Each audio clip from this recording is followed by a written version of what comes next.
Hey pros, Crystal here from Crystal W Online. Today we made some stewed chicken with carrots and potatoes, and I'm going to show you how to spruce it up using our world famous moon spice. Want to learn how? Keep watching. Listen.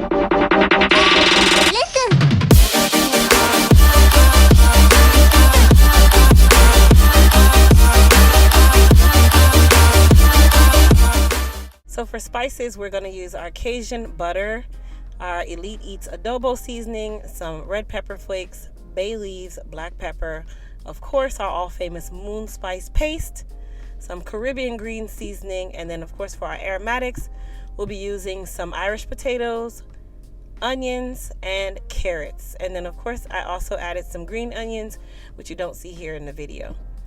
So we started off by seasoning our chicken. Our chicken is thoroughly washed and cleaned with lime and salt. And then I applied some of our Caribbean green seasoning, which I do have a video on my channel of how to make the green seasoning, which is a mixture of aromatics. And then I started out by adding our other seasonings, which is the bay leaf, some black pepper. I used the red pepper flakes to add a little bit of spice. It did not make it super spicy, by the way, you guys. I also used our Elite Eats adobo seasoning. And then, of course, I use our world famous moon spice. This particular recipe, I'm using the paste, but you can use the paste or the dry rub. And I used about 2 tablespoons of the moon spice seasoning. So with the moon spice seasoning, you guys, this does not add a lot of sodium to your food. So you actually have the ability to add a little more salt if you choose to. And that is with the paste or even the dry rub. Now, I'm one of those people where I like to look at my meat to make sure that it is well seasoned. You should be able to see your spices on the meat, you guys, if you did it right.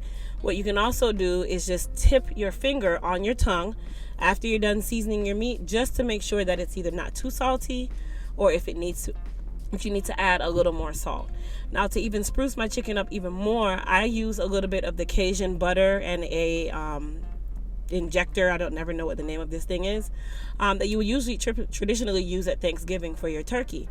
But injecting your meat actually keeps it nice and moist and adds even more flavor. So once I got done spicing up my meat, I went ahead and put it into a roasting pan for us to put it in the oven. My oven was set to 450 degrees. Now you can set it from anywhere to 400 to 450, and I did not cover my chicken while it was in the oven. I put it in the oven for 1 hour uncovered, and I allowed the chicken to kind of stew up its own juices before I took it out of the oven. Now, in regards to the moon spice, it is available by going to EliteTotalBodyCare.com. That is where we have our Elite Eats line along with our body care products, and that is available in the paste and the dry rub. Now, the juices that were left behind, do not throw that away, because we're actually going to use that juice to spice up our potatoes and corn while our chicken is in the oven. So what I did was I took a cast iron skillet along with about 2 tablespoons of butter and about a teaspoon of chopped garlic, and I put that into my cast iron pan along with my potatoes and corn, and I used the rest of the juices and spices from our chicken to help to season our potatoes, and I said corn, but I meant to say carrots, you guys. Now, the reason why I did it this way is traditionally you would put your potatoes and your carrots in the pan and then put your pan in the oven along with the chicken. But I decided that I wanted to spruce it up a little bit, and I also wanted to kind of speed up the process of the potatoes.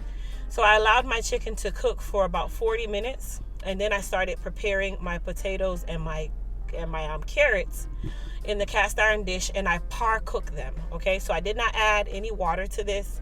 I just utilized the juices from our chicken seasoning along with a little bit of butter, and that is how I was able to season our potatoes and our carrots. Now, in the meantime of our chicken completing the 1 hour, I went ahead and decided to make my rice, which I'm using my rice cooker. I washed my rice 3 times using the pan from the rice cooker. Now, I do recommend washing your rice, you guys. That is going to help to rinse off a lot of that excess starch that is on the rice, and then of course to clean your rice. Some people do, some people don't. You can also use a colander to wash your rice if you're not comfortable with free draining, as I'm doing right now. And I no longer cook my rice on the stove. I like to use my comfy rice cooker, which my rice cooker, I got it directly on Amazon.com. So if you actually go to my Amazon store, you'll be able to check out the rice cooker in my kitchen finds area. Now, after I got done rinsing the rice off, I did have some water boiled, in which I used the boiling water to pour on top of my rice in the rice cooker. And I also added 2 tablespoons of butter, and I actually added a beaten green onion. So I took a green onion or a scallion, and I just used the back of my knife and smashed it a little bit to put it in with my rice. That's going to add that taste. It's going to add a little flavor. And I also used a little bit of salt, you guys. Make sure you add salt to your rice. Super important. That is what's going to keep your rice nice and fragrant. And salt is necessary, you guys. It's not going to hurt. And then I used my hot water because I wanted to start getting that fragrance from my green onion, and of course to help melt my butter, because remember, the rice cooker, you can't open it and stir the rice. So with my rice cooker, it is a 9-in-1, so it's like a pressure cooker. It's all of these different things, and it's typically not supposed to be open. You're supposed to let the rice finish out. And then I did add a little bit of pink Himalayan salt for my salt, using my automatic salt grinder, which is also available in my Amazon store. All right, so once I got done with that, I went ahead and put the top on. I set my rice, and I forgot my rice. And that is the great thing about having a rice cooker, because you don't have to worry about anything else once you put it in there. So I went back to my potatoes and carrots, and now they are ready to go into my pan with my chicken. So what I did was I allowed it to just kind of simmer. Excuse the one that fell out of the pot, but I allowed it to simmer and then create some real sauce, some juice, some zhuzh. And then I poured in the juices from my chicken that was in the oven.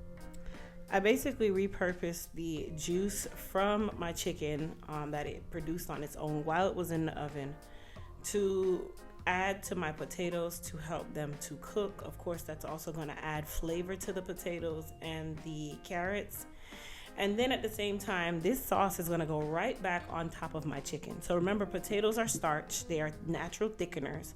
So they're going to also help to thicken my sauce that will go back on my chicken. And then my chicken will go back in the oven for about 30 more minutes and we'll be all done. Now, a pro tip that I will definitely recommend with the chicken that I used, and let me just add, my father hates ketchup, but I put some ketchup in there for just a slight sweetness.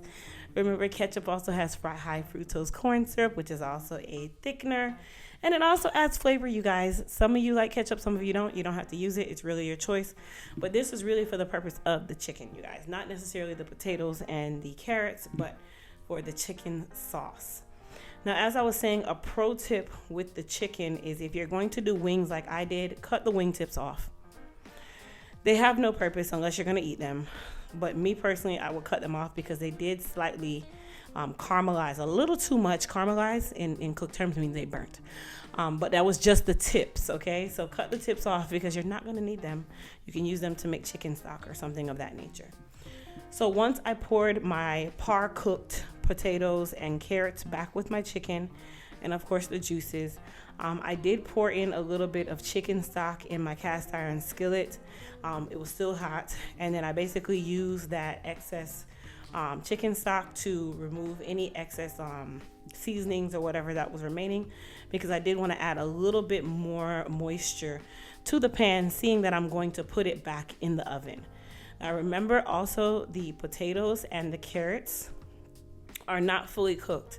So you are going to need that moisture from the sauce to finish cooking them, or they will begin to burn and dry out. At this point, because remember I cooked the chicken without foil, I'm now going to add 2 pieces of foil paper. I didn't have the large foil, I had the smaller one.